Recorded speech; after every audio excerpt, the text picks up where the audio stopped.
All right, everyone. Can everyone hear me?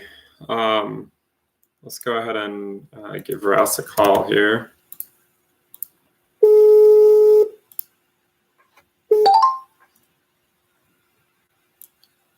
How's it going, Rouse? Hello. Hey, Benjamin. You can hear me fine? Yeah, I can hear you. All right. All right, so we are going to... Are we live? Yeah, we are live. I shared the link on Telegram, and I shared it on a few other places. So we'll see. We've got a few questions that have already started coming in on the Telegram channel. So we'll go ahead and go through those. But first, I want to do a brief introduction, kind of what we're doing here. So, All right. So what this is about, so typically, I post videos that are very different than AMAs, but we're starting an AMA series. We're calling it the Deflationary AMA series, or deflAMA for short. And in this series, we're going to be going through systematically a lot of different deflationary coins or tokens. And we're going to be discussing, the key ideas behind these tokens. We're going to be going through, what makes these tokens unique, what makes them stand out from other tokens. If you're not familiar with deflationary tokens, they were started. The first one was BOM token back in February of this year, and then since then we've had about I think like maybe more than 50 pop up. And so what we're trying to do is we have a Telegram channel called Deflationary Coins. Where we kind of go through and we vet different coins, and we look for coins with different mechanisms that make them unique, and then we're trying to build a community around these different tokens, so that if you're a new person, if you're a cryptocurrency enthusiast and you're interested in learning about deflationary tokens, you can go to this Telegram channel to learn about them. Each token that is kind of approved in the channel has moderators or admins that are there to represent them. So Rouse is one of the ones for the BSoV, which is Bitcoin Store of Value. And you can ask questions there. People are friendly. They'll answer your questions. We have we have some heated debates sometimes, but that's a good thing. We want to get the questions out. So without further ado, I'm going to go ahead and give Rouse the floor. So Rouse, we are here talking about Bitcoin Store Value. So if you could just kind of give us a brief overview, a brief outline of what it is and what makes it unique. All right. So Bitcoin SOV, or BSoV, is the SOV stands for Store of Value. So it's a Bitcoin Store of Value. It's the first mineable and deflationary token. So it was created in June 2019, just some months ago, and it shares the same distribution model as Bitcoin. The 21 million tokens in total over 100 years, and it is mined just like Bitcoin, but it is not its own blockchain. It's built upon it's a smart contract on the Ethereum blockchain, but it's mineable. So that's something new you probably have not heard of unless you know, of course, the 0x BTC, which is the first one who made a mineable Ethereum token. So basically, Bitcoin SOV is 0x BTC with a deflationary attribute, which is the 1% burn of each transaction that is made. Yeah. Sure. So 1% is burned every time you send a transaction. So that's kind of the deflationary mechanism, but you're combining that with mining, so that you have to actually mine it to receive it. So could you go into a little bit about the distribution? Because a lot of tokens in the space especially in the deflationary space, kind of have just an airdrop to people. So kind of explain, make sure you highlight the differences there, I guess. Yeah, so the main difference is that all tokens of BitcoinSoV is mined. There was no pre-mine, there is no airdrops. You can call it like it's a fair distribution model. If you think Bitcoin's distribution model is fair. So right now the reward for every block reward is 50 BSoV, just like a Bitcoin, right? In the beginning. Sure. Now Bitcoin is what 12.5 in block reward, but and about to reduce even further in about 6 months or so. Yeah. So in about 4 years, the BitcoinSoV reward is going to become 25 BitcoinSovs per reward. Yeah. Okay. And in a sense, you know that BitcoinSoV will be inflationary and not deflationary for a long time, actually, compared to other deflationary tokens, where everything is usually airdropped on day one. The inflation is 100% on day one, whereas BitcoinSoV has an inflation rate that decreases over time, but it's going to be really high for 4 years, 8 years, until it really becomes truly deflationary in total supply. Yeah. So it will become so the overall supply will become deflationary, but it's not going to happen for 8 years or so. Is that what you're saying? Yes, that's correct. Okay. So everybody will have the opportunity to mine tokens. That's all right, and if people have the opportunity to get tokens. If people want to mine these tokens, or if people want to learn about it, how would they go about mining them? Like what would be the best way for them to learn? I'm sorry, one more time, please. I just said, what would be the best time? Like, what would sort of be the best way for people to learn about what they could do to mine these tokens if they wanted to? Yeah, if they want to mine this token, they can, for example, join our Telegram group. We can provide a link in the description. I'll go ahead and put it in the comments right now. Cool. Thank you. And you can go, for example, to BSoV.io. That's the current main website for BitcoinSoV. And from there, you can find out how to mine it and even get more information about it. Okay. One of the people in the chat is saying that it's actually the deflationary period will potentially start more in 2 to 4 years once the overall supply will become deflationary in 2 to 4 years. It's what one guy is saying in the chat. So we have a few more questions that I'd like to just kind of hammer through. So we talked about what Bitcoin SOV is. The deflationary mechanism is 1% burned, and then the distribution model is kind of it's a fair distribution model in the sense that you only get it if you mine it. There's no pre-mine. There's nothing like that going on. So and in fact that includes the developer. So the developer obviously doesn't get a pre-mine or anything like that. So that brings me to another question.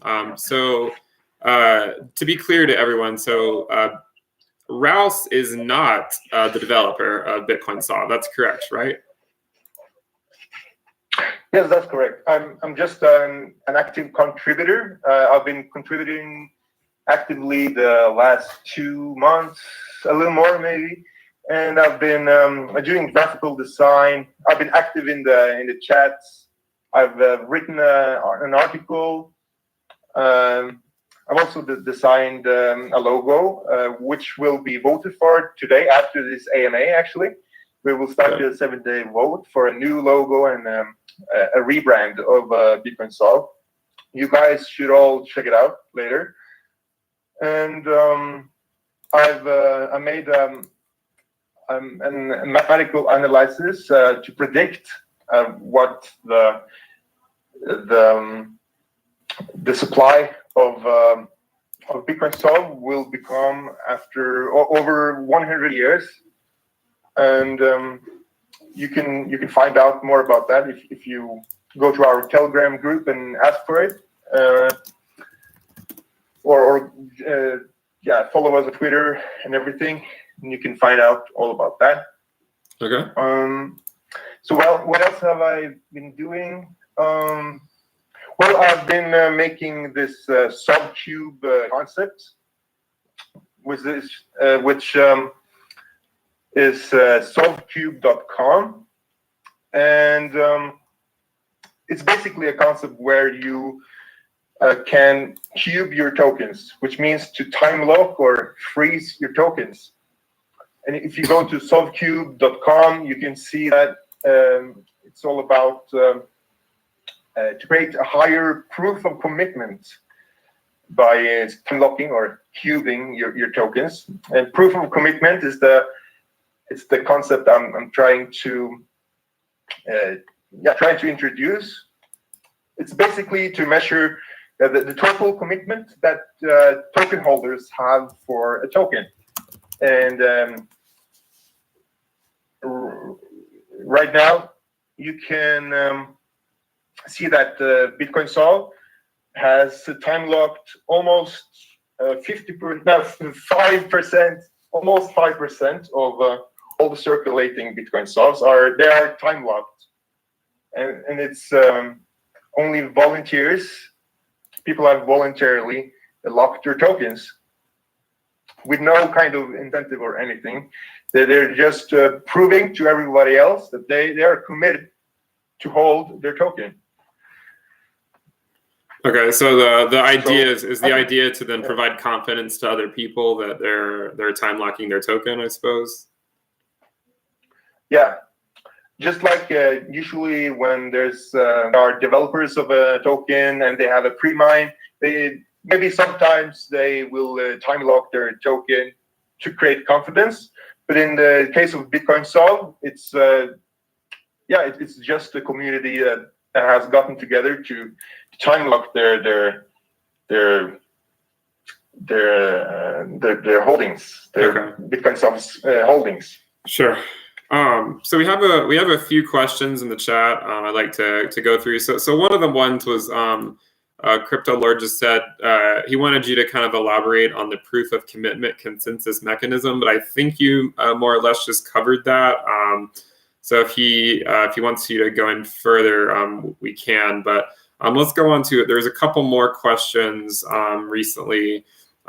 So one was from Jeff Dopp. He asked, he wanted to know, does time locking Bitcoin store value kind of defeat the purpose of the token? So how would you answer him?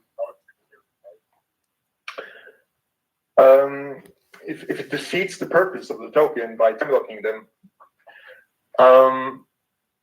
like defeats the purpose in the way that if you time lock your tokens, that you will not, the tokens will not be burnt. Is that what you're saying?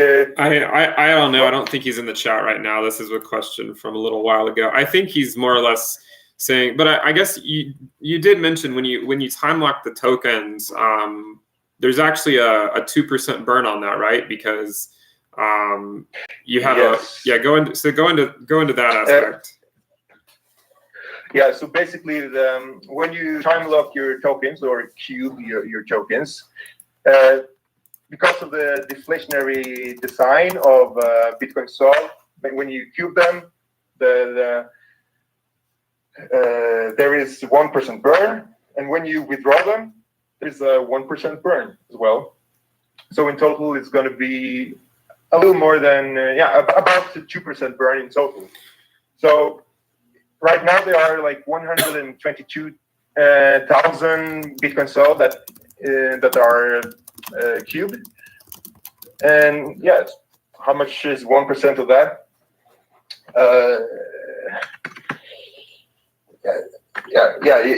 You can see the still burning, even if it's time blocked. So in a sense, you're just. Sorry, go ahead. It's going to reduce the token velocity, meaning the velocity, the speed of the token will change hands less often if a lot of people time lock their tokens. Sure. So I think what Jeff Tubb is trying to get at, and he's from the SHUF community. I think he was was basically asking, because in the deflationary world, right, the whole idea is that coins are being transferred back and forth, and that's what's causing deflation. And he's just wondering if time locking it, that means coins won't be transferred back and forth, but that defeats the purpose. But I mean, it sounds like what you're saying is that actually, if someone's going to hold Bitcoin soft tokens regardless, then by actually putting them in a time lock contract, it actually burns 2% of the plot of the supply of that transaction, because you're sending the 1% when you time lock them, and then 1% when they're taken out. Correct? Yes, that's correct. Okay. So I don't think he's here right now, but I hope that answers your question from the Telegram. If you'd like a follow-up question, feel free to go ahead and ask it in the Telegram or the YouTube chat, and we'll go into it further. All right, so there was a few other questions that we'd like to talk about. Abraham wants to know why not build your own blockchain instead of using Ethereum blockchain?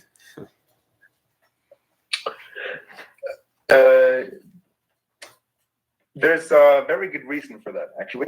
Okay. Because when you make a new blockchain, there is a consensus mechanism, right? From mining, with mining, there is a consensus. So all know about the 51% attack. This is very, very difficult if there is a smart contract on Ethereum, but it's a lot easier to attack a new blockchain. So that's really that's really the biggest reason. It's more secure to have a smart contract on Ethereum than making your own blockchain. Okay, and I think it's important to point out. Why? Yeah. I was going to say, just a reminder that you're not the developer of BitcoinSoft, so I guess that would be more of a question for the guy who developed it. Is he in the community, or who? Can you talk about who the developer is, or anything about him? Yeah, so the developer is anonymous, but he has a pseudonym, which is Mundo, which is a Spanish word for world. So he's from the world. No one knows from where. He is he's not very active right now. I think he was more active earlier, some months ago. But he's still here. I don't know if he's online right now, but he's talking sometimes in the chat of BitcoinSoft. Okay. So basically, he made a contract, and it's more like the community's responsibility to get the ball rolling and to develop a community and to develop everything around the Bitcoin. Right. Yeah. I mean, I know a lot of the deflationary tokens are kind of they operate on the fact that the community has to really help run them, because a lot of them, without the community, what are they? So it's cool to see that there's a decent number of community members kind of taking over, and then certainly, I can understand why you wouldn't build your own blockchain. That's not it's not exactly a trivial thing to do. But anyways, Abraham, I hope that answered your question. We have another question from Godrace. He wanted to know, how do you intend to outperform similar projects, and what is your competitive advantage against other projects, and how do you plan to outplay possible competitors? So I think what he's wanting to know is just what do you think is going to be what unique aspect of BitcoinSoft is going to make it or give it a competitive advantage against other, not only deflationary tokens, I guess, but just any tokens in general? I think because of the distribution model, the unique distribution model of in the deflationary space of subcube, of BitcoinSoft. Because of that, I think the people who join BitcoinSoft are more committed. They really have to put more into it compared to other tokens that were airdropped, where like who doesn't want free money? Okay, I will watch this token. Okay, free airdrops, yes. And I think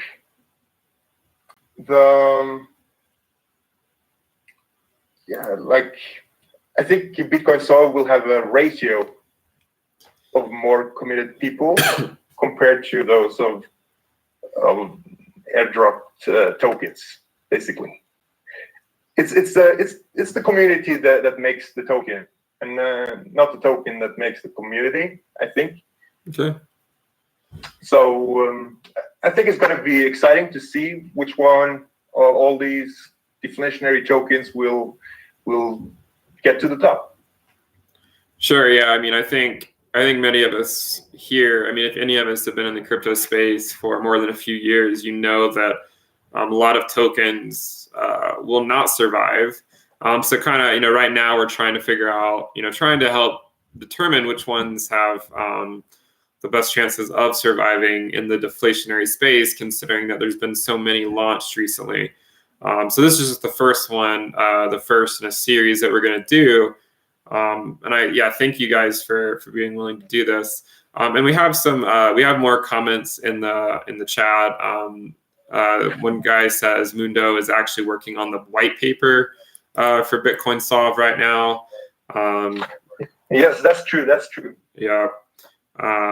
And also talking about the reason it's on Ethereum is because it's piggybacking off the ERC20 protocols, which obviously is a nice thing to be able to do without having to, start from scratch. And I think too that if the deflationary concept in general is a new thing in the crypto world where it's built into the smart contract. So I think it's pretty standard for people to burn tokens. I've been part of a lot of projects before where people will burn tokens in the hopes of raising confidence. But in terms of actually having the deflationary aspect in the deflationary mechanism in the smart contract, I think that's what, that's kind of what has been the unique aspect of these different projects and how they're trying to include them in already existing ideas. So like for instance, with BitcoinSoft, it's adding in mining to the deflationary concept. Let's see if we have any more questions. Anyone in the Telegram chat? I see one guy typing, so we'll wait for his question. Anyone else in the YouTube? Someone says it's a commodity where as airdrop distribution can be deemed a security, and it has intrinsic values from miners using resources to mine it. So in a sense, so I know it's being in mined. Do you actually, I don't know if you know this, what kind of like hashing algorithm it uses? Yeah, it's SHA-3, solidity SHA-3, or SHA-3, you know? So it's same that 0x BTC uses. Okay. Well, I'm just gonna write it in the comments so that people actually can see it. And did I spell it right? I think that's the correct way it is.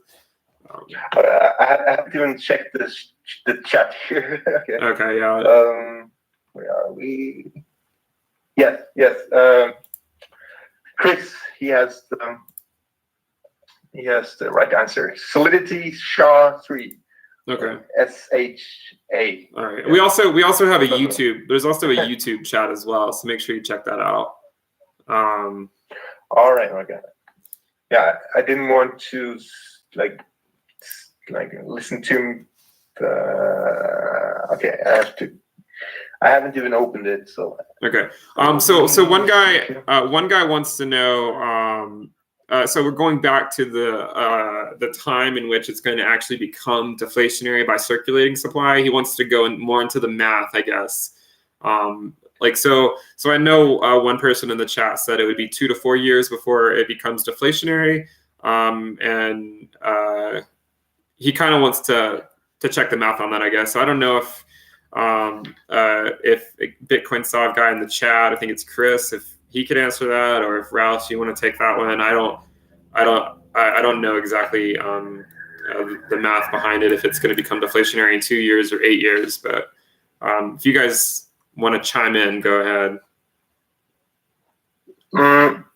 Well, I think it would be best to show you a graph and the table of the predicted supply. Where is it? I have to. Yeah. There's a picture. Yeah, and I apologize everyone that this is a one-way video chat. We tried to get it set up earlier so that I could screen share and that I could even go to these different websites to show you guys, but we just were not able to get it working in time. The video quality was not that great, so we'll try to get it working next time for sure. We do have some more questions. So in the Telegram chat, they're talking about the difficulty over time. Yeah, I guess if Chris, if you want to chime in on the YouTube chat, go ahead and provide your answer. There was a new question though, which I actually think is a decent question. So before we get into this question though, one question that I think is important is, where is it listed? Like if you don't want to mine it and you want to just buy it, where would you buy it from? Right now, the only place where it's listed is DDEX, decentralizeddex.io. Sure. So it's DDEX.io. But now they changed their address, so you have to type in legacy.ddex.io. Sure. And I think it's also listed on Fork. It's also listed on Fork Delta, right? If you add it as a custom token, is that correct? Yes, that's correct too. Yeah. Okay. It looks like one of the guys in the chat is also saying there's a few other places it's listed. Okay, yeah. So you guys can see those in the chat. It's on Bamboo Relay as well, Saturn. So I guess here's the question that Jordan wants to know. He's asking, how will you guys combat the issue with the Fair Start creating a lack of funds for listing? So basically, if you don't have initial funds or any type of fundraising or any type of ICO or anything like that, or I mean, even the developer doesn't retain any amount of these tokens. So with that said, how's funding for new exchanges going to be obtained? And if it's not going to be obtained, then does that just mean you're going to stick to free exchanges? So yeah, go ahead and take that question. Yes, so far we have a donation wallet. It's controlled by the creator of the contract by Mundo, and we have collected a couple of Ethereum. But yeah, for example, to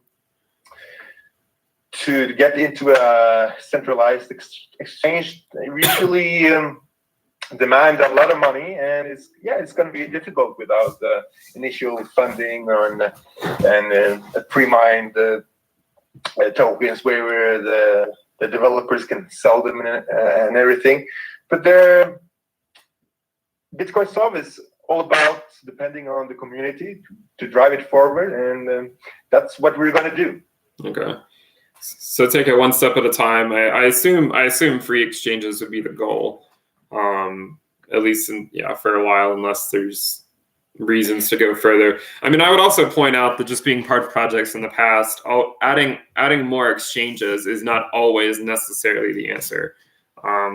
There are I think that more exchanges will come by itself once there is a demand. So I think in my personal opinion, I think we need to keep it organic and keep the demand to speak for itself.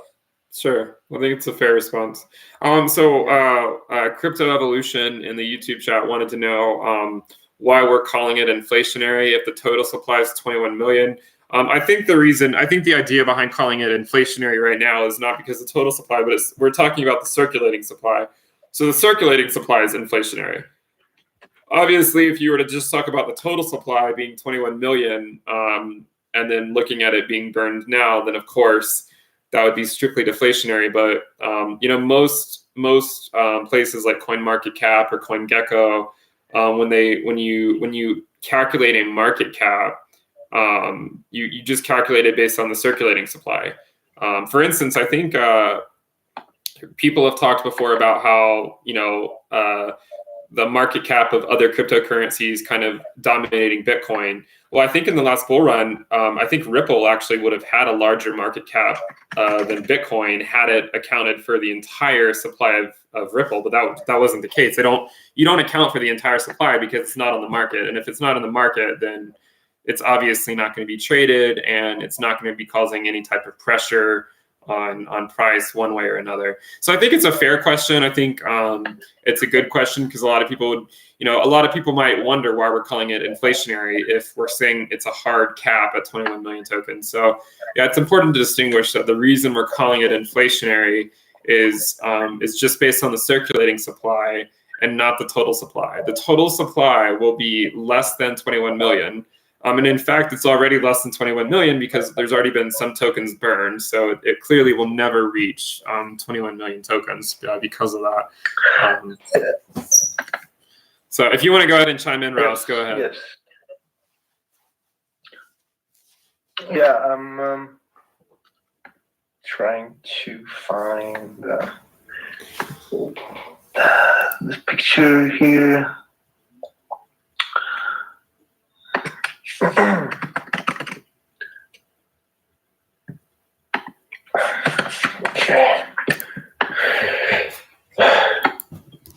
Yeah, like I talked about before, the first years there's going to be a lot of tokens produced. The tokens are going to be mined, and the inflation is going to be quite high for the first years, and until it reaches the peak where it starts to become deflationary. And it's not going to become 21 million tokens. It's going to become that's very difficult to answer. That depends on how many tokens are sent, and I mean, it depends on how you look at it. If we're just talking about circulating supply, obviously it's inflationary for at least a few years. So I think one of the guys he has a lot of questions, and I know he just joined the YouTube chat. He was asking them in the Deflationary Coins chat, and there was a link just posted to the Deflationary Coins chat. So I'll go ahead and copy that over. into the YouTube chat for anyone who wants to follow it.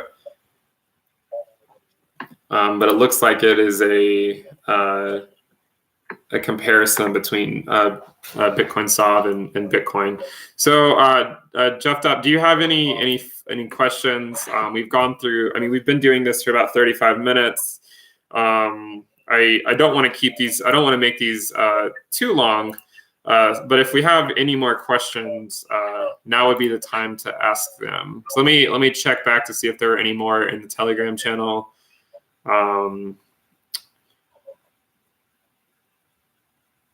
Okay, so one guy just had asked to give an overview about how the deflation period expands over time and how it halves like Bitcoin, which I think we did already cover that.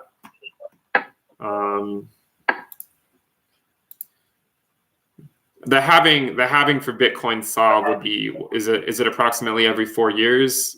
Obviously, I know it's not exactly a time thing, but is that kind of what it's going to be? It's approximately 4 years. Sure. It also depends on the difficulty and how much is how much hash power, which is on the right, of course. Mining the network. So it can also become even earlier and even become later. It depends.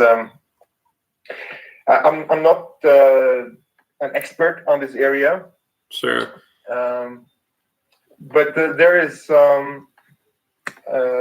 if you are interested in statistics of the mining statistics, then you can go to stats.bsov.io and you can find a graph that can show you how it works with the reward time, because it's when there is a low hash power compared to the difficulty, then the blocks will take longer time to mine.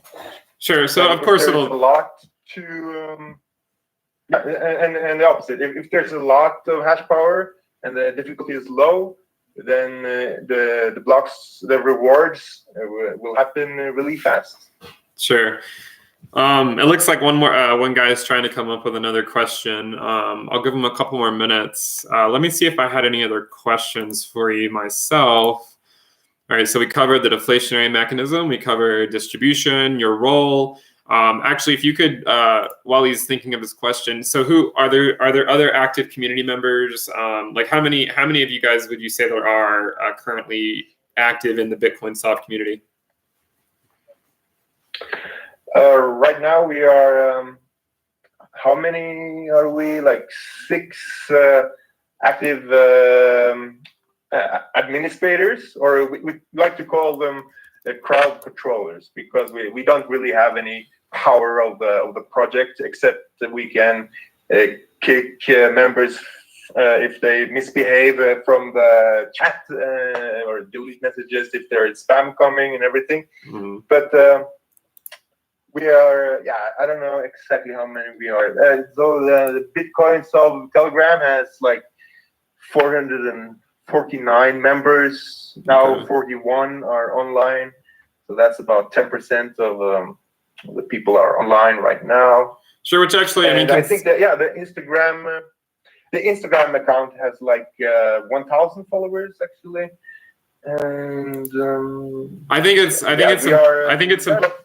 it's important to note when we're talking about the number of Telegram members that 449 members is actually pretty decent, considering there was not a free airdrop. So I think it's important to keep that in mind.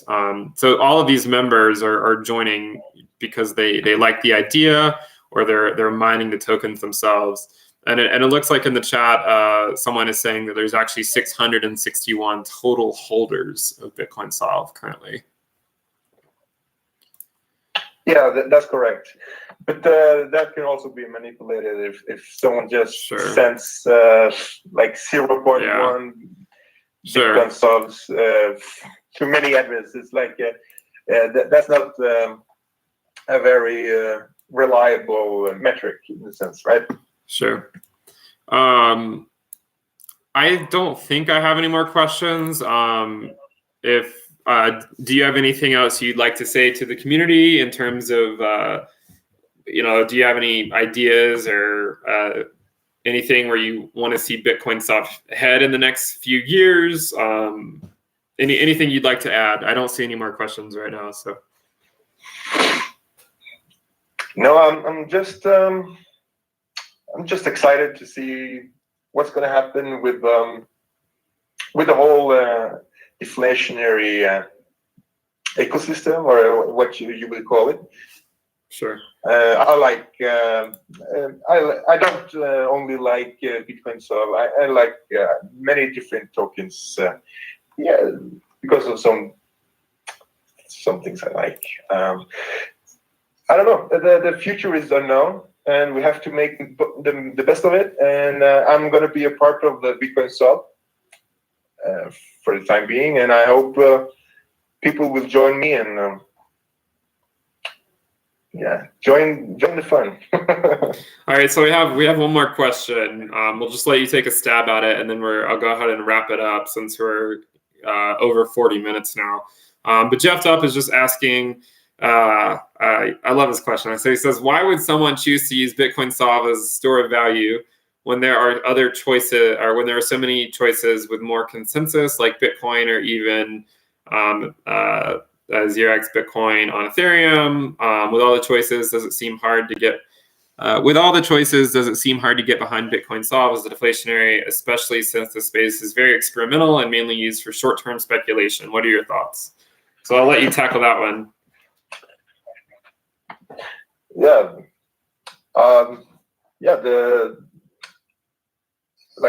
Compared to 0x, BTC, and Bitcoin, Bitcoin SOV is deflationary. If you're looking many years in the future, Bitcoin SOV is deflationary by design. It's better suited.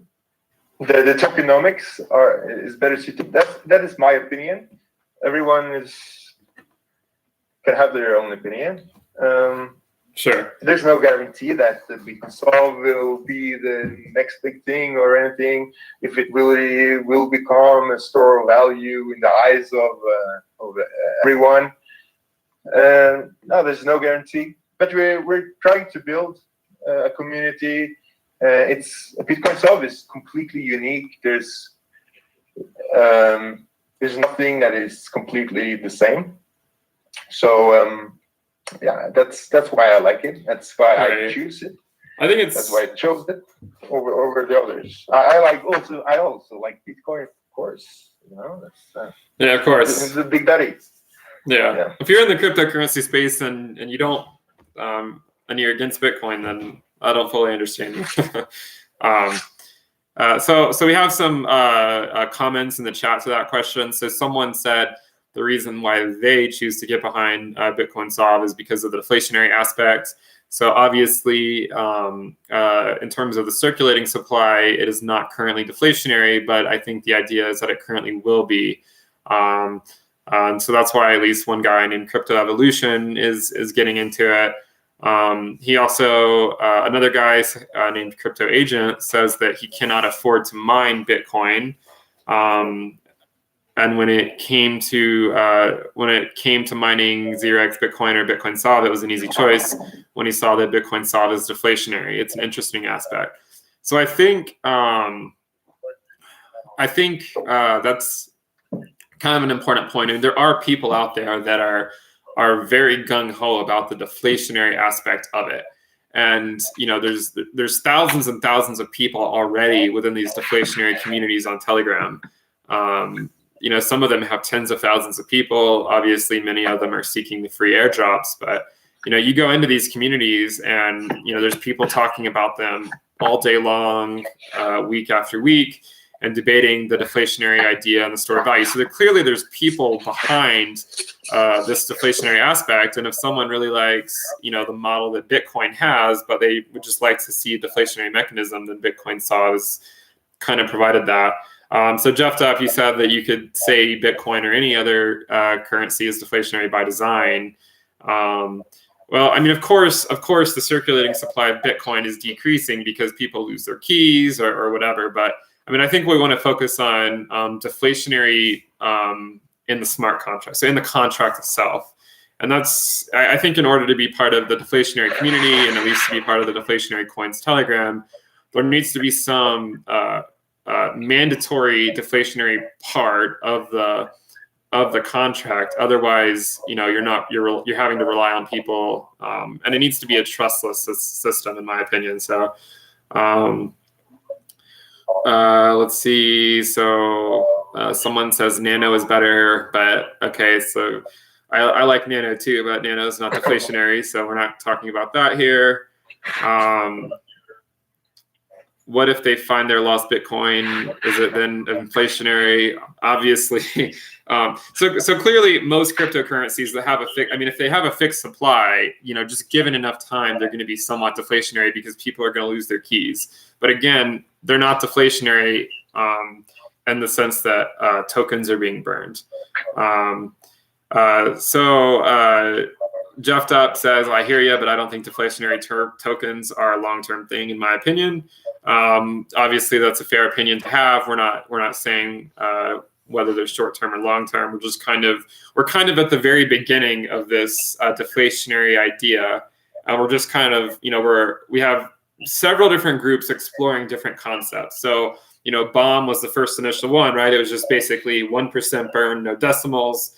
And then we have things like BitcoinSoV, which come around, and it's completely different in terms of you mine it, and there's a 1% fee on transactions. And then you have SHUF, which I know Jeff Dupp is a part of, where you have a 2% fee on each transaction, where 1% is burned and 1% goes to someone in the top 512 holders, known as the heap. And then there's other coins. I think Aftershock has a deflationary mechanism, and they also have proof of stake. So, what we're trying to do right now is just trying to kind of gather all these different unique ideas. And we're not saying, one token is going to necessarily succeed over another. We're just kind of exploring the different ideas, and we're all going to be here for the journey, and we'll see where it takes us. Obviously, none of us have any idea. So I think it's good. This will be a good way if you're interested in deflationary coins. You can use these AMAs, or you can use the Deflationary Coins channel to get involved if you're passionate about this stuff. So he does want to clarify that he means 10, 20, or 50 years from now when he says long term. So guys, I think we're all inquisitive about what's going to happen in the next few years as the cryptocurrency community and the asset class continues to evolve. We'll see where these different ideas take us. And as I said before, the first one that was launched, BOM, was a social experiment. And I think a lot of these, even BitcoinSoV, to some degree, they're experiments. We don't know what's going to happen. But if you want to get involved, I think now is a good time, because it's hard to be any earlier than we currently are for most of these tokens. So let me just check the Telegram chat one more time to make sure. I don't think there's anything else. So I think, are you fine wrapping up there, Ross? Yeah, I'm good. I'm good. All right, guys. All right, so we're gonna wrap the video up. And if you like these videos, we're gonna try to do another one in 2 weeks. We're gonna try to interview Augustin from the SHUF team, but that is still to be determined. And we'll continue to go through different deflationary coins, and I would love to see the Bitcoin store value team at that AMA asking them questions as well, so we can all kind of kind of learn together as we learn about different projects. All right. Sure. I will be there. So sounds good. All right, guys. That's it for this video. Until next time, we'll see you later. Yes. Goodbye.